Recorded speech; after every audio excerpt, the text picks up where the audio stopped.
Kottayam government nursing കോളേജിൽ റാഗിങ്ങിനിരയായ പീരുമേട് സ്വദേശി ലിബിന്റെ വീട് ബി.ജെ.പി. സംസ്ഥാന ജനറൽ സെക്രട്ടറി സി കൃഷ്ണകുമാർ സന്ദർശിച്ചു. സംഭവത്തിൽ കേരള ഗവർണറെ നേരിൽ കണ്ട് നിയമപരമായ എല്ലാ സഹായങ്ങളും നൽകുമെന്നും നേതാക്കൾ കുടുംബത്തിന് ഉറപ്പു നൽകി. കഴിഞ്ഞ ദിവസമാണ് കോട്ടയം ഗവൺമെന്റ് നഴ്സിംഗ് കോളേജിൽ 1ാം വർഷ വിദ്യാർത്ഥിയായ പീരുമേട് സ്വദേശി ലിബിൻ അടക്കമുള്ള 4 വിദ്യാർത്ഥികൾ ക്രൂരമായ റാഗിങ്ങിന് വിധേയരായത്. ലിബിന്റെ പീരുമേട്ടിലെ വീട്ടിലെത്തിയ ബി.ജെ.പി. സംസ്ഥാന ജനറൽ സെക്രട്ടറി സി കൃഷ്ണകുമാർ കുടുംബത്തിന് എല്ലാ സഹായങ്ങളും വാഗ്ദാനം ചെയ്തു. കേരളത്തിലെ പ്രൊഫഷണൽ കോളേജുകളിൽ വിദ്യാർത്ഥികളെ പഠനത്തിനയക്കാൻ മാതാപിതാക്കൾ ഭയക്കുന്ന സ്ഥിതിയാണ് നിലനിൽക്കുന്നതെന്നും സ്ഥലം എം.എൽ.എ ഈ വിഷയത്തിൽ യാതൊരു ശ്രദ്ധയും ചെലുത്തിയിട്ടില്ലെന്നും സി കൃഷ്ണകുമാർ ആരോപിച്ചു.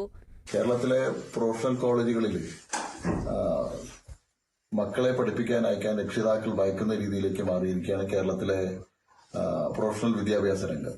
കേരളത്തിലെ വിദ്യാഭ്യാസ രംഗത്ത് വലിയ ഒരു തിരിച്ചടിക്ക് ഇത്തരത്തിലുള്ള തുടർച്ചയായിട്ട് കേരളത്തിൽ നടക്കുന്ന റാഗിംഗ് കാരണമാവുകയാണ്. സംസ്ഥാന ഗവർണറെ നേരിൽ കണ്ട് റാഗിങ്ങിനിരയായ വിദ്യാർത്ഥിയുടെ കുടുംബത്തിന് ആവശ്യമായ എല്ലാ നിയമസഹായങ്ങളും ചെയ്തു നൽകുമെന്നും നേതാക്കൾ പറഞ്ഞു.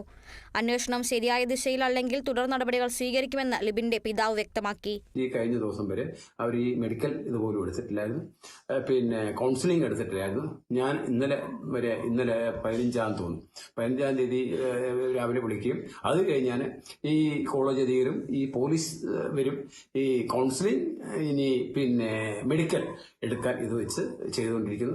ഇനി ഇത് ഒന്നും ആയില്ലേ ഞാൻ ആകെ കേസിലോട്ട് മുന്നോട്ട് പോകാൻ ഞാൻ ഇത് ചെയ്യുന്നു.